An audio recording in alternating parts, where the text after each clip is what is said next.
ایران کا بادشاہ بہت دنوں سے پریشان تھا۔ یوں تو ہر طرف خوشحالی کا دور تھا، مگر بادشاہ کی پریشانی کی وجہ اس کی اکلوتی بیٹی شہزادی ثنا تھی۔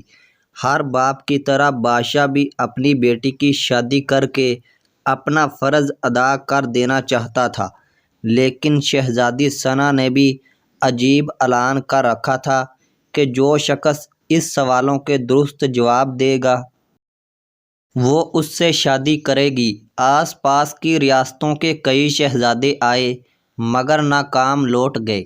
اس ملک میں نوجوان طالب علم بھی رہتا تھا، اس کا نام اعظم۔ اس نے اپنے والد سے کہا کہ وہ بھی اپنی قسمت آزمانا چاہتا ہے۔ اعظم کے والد استاد تھے اور کئی برسوں سے لوگوں میں علم کی روشنی بانٹ رہے تھے۔ ملک فارس کا وزیر اعظم، بڑے بڑے درباری اور شہر کا قاضی بھی ان کا شاگرد تھا۔ باپ نے بیٹے کی خواہش دیکھی تو بولے، بیٹا اگر تو ناکام لوٹا تو تیرا کچھ نہیں جائے گا۔ لوگ کیا کہیں گے کہ ایک استاد کا بیٹا ناکام ہو گیا۔ اعظم اپنے باپ سے کہنے لگا، بابا بڑے بڑے شہزادے لوٹ گئے، اگر میں بھی ناکام ہو گیا تو کیا ہوا، یہ تو مقابلہ ہے۔ جو بھی جیت لے، اور شاید وہ خوش نصیب میں ہی ہوں۔ آخر باپ کو بیٹے کی ضد ماننی پڑی۔ اعظم خوشی خوشی محل کی طرف چل پڑا۔ شہر بھر میں یہ خبر جنگل کی آگ کی طرح پھیل گئی کہ ایک عالم کا بیٹا قسمت آزمانے محل میں چلا آیا ہے۔ مقررہ وقت پر محل لوگوں سے کھچا کھچ بھرا ہوا تھا۔ بادشاہ تخت پر بیٹھا تھا، ملکہ عالیہ بھی محل میں موجود تھیں۔ وزیر، امیر، درباری اور عوام الناس سب دربار میں موجود تھے۔ آخر شہزادی نے اپنا پہلا سوال کر ڈالا۔ اس نے شہادت کی انگلی فضا میں بلند کی۔ اعظم نے کچھ دیر توقف کیا اور پھر شہادت والی انگلی کے ساتھ والی انگلی بھی فضا میں بلند کی۔ یہ دیکھ کر شہزادی مسکرا اٹھی اور ملکہ عالیہ بولی، شاباش اے نوجوان، تم پہلا مرحلہ کامیابی سے طے کر گئے ہو۔ دوسرے سوال کے لیے شہزادی کرسی سے اٹھی اور ہاتھ میں تلوار لے کر ہوا میں چلانے لگی۔ کچھ دیر بعد وہ دوبارہ اپنی نشست پر آ کر بیٹھ گئی۔ بادشاہ سمیت ہر درباری کی نظر اعظم پر تھی۔ اعظم کھڑا ہوا اور اپنی جیب سے قلم نکال کر فضا میں بلند کر دیا۔ شاباش اے نوجوان، ہم خوش ہوئے، یہ جواب بھی درست ہے۔ ملکہ عالیہ کی آواز دربار میں ابھری۔ اسی کے ساتھ دربار مبارک ہو کی آواز سے گونج اٹھا۔ دو سوالات کیا تھے، ان کے جوابات کیا تھے؟ اب ہر شخص اس پر غور کر رہا تھا کہ شہزادی نے کیا پوچھا اور اعظم نے کیا جواب دیا۔ لوگوں کے لیے یہ ایک راز تھا۔ آخر شہزادی نے تیسرا سوال کر ڈالا۔ وہ تیزی سے سیڑھیاں اتری اور تیزی سے سیڑھیاں چڑھ کر دوبارہ اپنی نشست پر بیٹھ گئی۔ یہ بڑا عجیب و غریب سوال تھا۔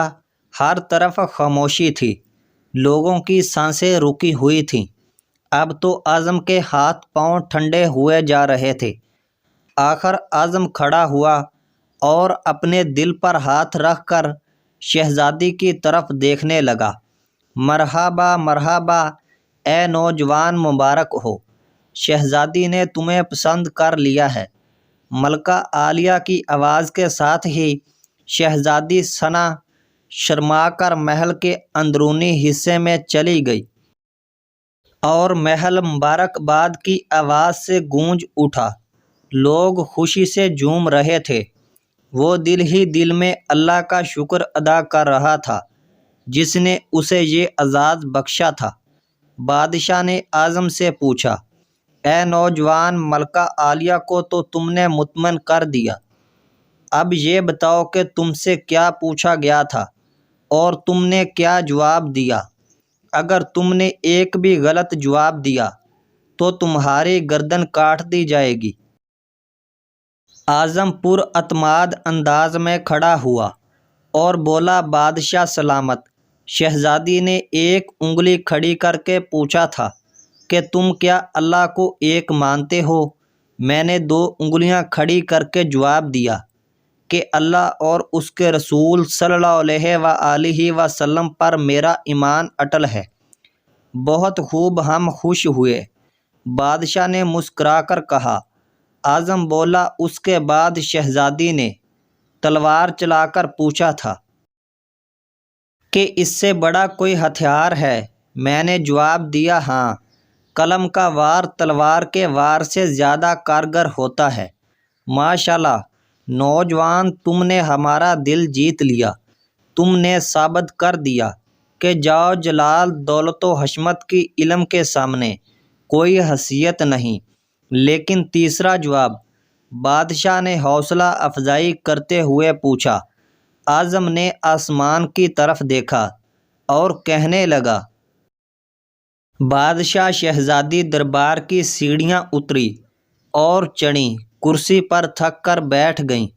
انہوں نے پوچھا تھا کہ میں تھک چکی ہوں، لیکن میرے جسم کی ایک چیز نہیں تھکی۔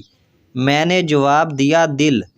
یہ پیدائش سے لے کر موت تک بغیر تھکے دھڑکتا رہتا ہے۔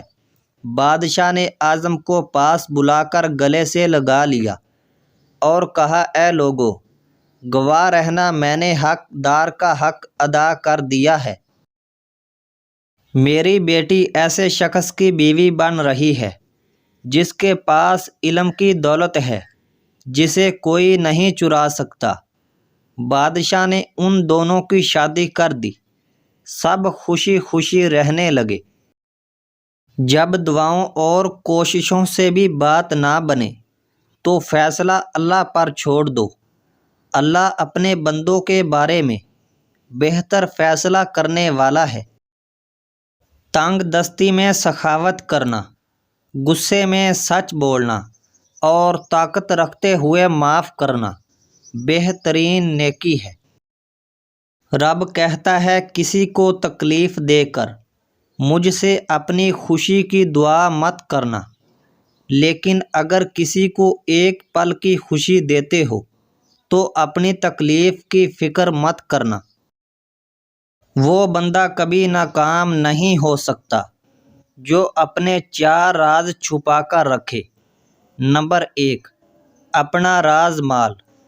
نمبر 2، اپنی دولت۔ نمبر 3، اختلاف رائے کی صورت میں اپنا موقف۔ نمبر 4، اپنے آنے جانے کے اوقات سفر کو